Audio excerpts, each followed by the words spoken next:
السلام علیکم۔ کائنات میں اللہ تعالیٰ کے قدرت کے کرشمے ہمیشہ دکھائی دیتے ہیں، جس سے اللہ تعالیٰ کی قدرت اور جلال کا پتہ چلتا ہے۔ ایسا ہی ایک واقعہ حضرت عزیر علیہ السلام کا ہے، جن کے متعلق مشہور ہے کہ انہیں ساری تورات زبانی یاد تھی۔ اس وقت کے بادشاہ نے شام پر حملہ کر کے بیت المقدس کو ویران کر دیا تھا اور بہت سے اسرائیلیوں کو قید کر کے اپنے ساتھ لے گیا تھا۔ ان میں حضرت عزیر علیہ السلام بھی تھے۔ کچھ مدت بعد دوبارہ رہائی ہوئی۔ پھر وہ واپس اپنے وطن آ رہے تھے کہ راستے میں ایک اجڑا ہوا شہر دیکھا جو اس وقت کے بادشاہ کے نتیجے میں ویران ہوا تھا۔ اسے دیکھ کر آپ کے دل میں یہ خیال آیا کہ اللہ تعالیٰ اس بستی کو کب اور کیسے آباد کرے گا؟ کیا یہ ممکن ہے کہ اس بستی کے رونق دھنک اپنی پرانی حالات میں آ جائے؟ اس وقت آپ علیہ السلام ایک گدھے پر سوار تھے اور اس وقت آپ کے ساتھ کچھ سامان بھی تھا۔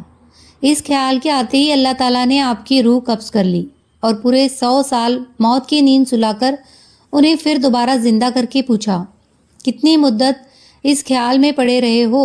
اب عزیر علیہ السلام کے پاس سورج کے سوا وقت معلوم کرنے کا کوئی دوسرا ذریعہ نہیں تھا۔ جب جا رہے تھے تب پہلا پہر تھا اور اب دوسرا پہر کہنے لگے، یہی بس دن کا کچھ حصہ، یا ممکن ہو کہ دوسرا دن ہو، اس سے زیادہ انسان کبھی نہیں سوتا۔ اللہ تعالیٰ نے فرمایا، دیکھو تم 100 سال یہاں پڑے رہے ہو۔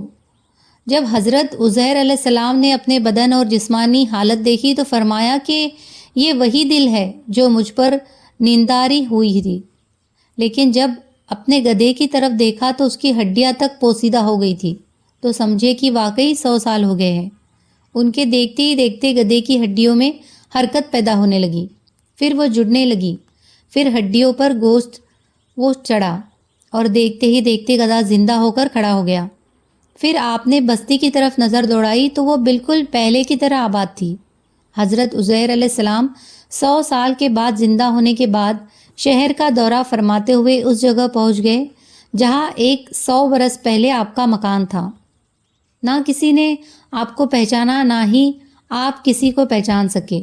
ہاں، البتہ یہ دیکھا کہ ایک بہت بوڑھی اور اپاہج عورت مکان کے پاس بیٹھی ہے، جس نے اپنے بچپن میں حضرت عزیر علیہ السلام کو دیکھا ہوا تھا۔ آپ نے اس سے پوچھا کہ کیا یہ عزیر کا مکان ہے؟ تو اس نے جواب دیا، جی ہاں، یہ عزیر کا مکان ہے، مگر آپ عزیر کے بارے میں کیوں پوچھ رہے ہیں جب وہ تو 100 سال سے لاپتہ ہے؟ یہ کہہ کر بڑھیا رونے لگی تو آپ نے فرمایا کہ اے بڑھیا، میں ہی عزیر ہوں۔ تو بڑھیا نے کہا، سبحان اللہ، آپ عزیر کیسے ہو سکتے ہیں؟ آپ نے فرمایا کہ اے بڑھیا، مجھ کو اللہ تعالیٰ نے 100 برس تک مردہ رکھا، پھر مجھ کو دوبارہ زندہ کر دیا اور میں اپنے گھر آ گیا ہوں۔ بڑھیا نے کہا کہ حضرت عزیر علیہ السلام ایسے باکمال تھے کہ ان کی ہر دعا قبول ہوتی تھی۔ اگر آپ واقعی حضرت عزیر علیہ السلام ہیں تو میرے لیے دعا کیجیے کہ میری آنکھوں میں روشنی آ جائے اور میرا فالش اچھا ہو جائے۔ حضرت عزیر علیہ السلام نے دعا کی تو بڑھیا کی آنکھیں ٹھیک ہو گئی اور اس کا فالش بھی اچھا ہو گیا۔ پھر بڑھیا نے غور سے آپ کو دیکھا اور پہچان لیا اور بول اٹھی کہ میں شہادت دیتی ہوں کہ آپ یقیناً حضرت عزیر علیہ السلام ہی ہے۔ پھر وہ بڑھیا آپ کو لے کر بنی اسرائیل کے محلے میں گئی۔ اتفاق سے اس وقت سب لوگ ایک مجلس میں موجود تھے۔ اسی مجلس میں آپ کا لڑکا بھی موجود تھا جو 118 برس کا ہو گیا تھا، اور آپ کے چند پوتے بھی تھے، وہ سب بوڑھے ہو چکے تھے۔ بڑھیا نے مجلس میں شہادت دی اور اعلان کیا کہ اے لوگو، بلا شبہ یہ حضرت عزیر علیہ السلام ہی ہے، مگر کسی نے بڑھیا کی بات کو صحیح نہیں مانا۔ اتنے میں ان کے لڑکے نے کہا کہ میرے باپ کے دونوں کندھوں کے درمیان ایک کالے رنگ کا مسا تھا جو چاند کی شکل کا تھا، چنانچہ آپ اپنا کرتا اتار کر دکھا دو تو وہ مسا موجود تھا۔ پھر لوگوں نے کہا کہ حضرت عزیر علیہ السلام کو تورات زبانی یاد تھی، اگر آپ عزیر ہیں تو پہلے تورات پڑھ کر سنائیے۔ آپ نے بغیر کسی جھجک کے فوراً پوری تورات پڑھ کر سنا دی۔ اس وقت کے بادشاہ نے بیت المقدس کو تباہ کرتے وقت 40,000 تورات کے عالموں کو چن چن کے قتل کر دیا تھا اور تورات کے سبھی کتابوں کو جلا دیا تھا، اور زمین پر تورات کا کوئی بھی پنہ باقی نہیں رہنے دیا تھا۔ اب یہ سوال پیدا ہوا کہ حضرت عزیر علیہ السلام نے جو تورات پڑھی ہے وہ صحیح ہے یا غلط؟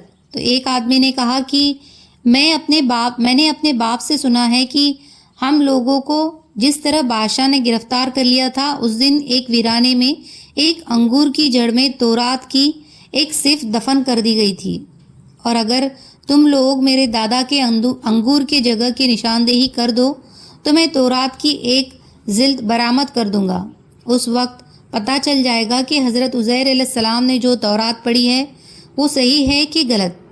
چنانچہ لوگوں نے تلاش کر کے اور زمین کھود کے تورات کی ایک جلد نکال لی۔ وہ حرف بحرف عزیر علیہ السلام کی زبانی یاد کی ہوئی تورات کے مطابق ہی تھی۔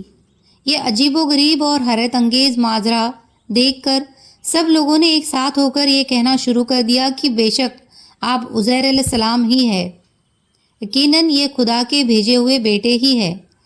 نعوذ باللہ، چنانچہ اسی دن سے یہ غلط اور مشرکانہ قصہ یہودیوں میں پھیل گیا۔ معاذ اللہ، حضرت عزیر علیہ السلام خدا کے بیٹے ہیں۔ چنانچہ آج تک دنیا بھر کے یہودی کس بات کے یقین پہ جمے ہوئے ہیں کہ حضرت عزیر علیہ السلام خدا کے بیٹے ہیں۔ معاذ اللہ۔ پیارے دوستوں، امید کرتی ہوں آپ لوگوں کو یہ سٹوری پسند آئی ہوگی۔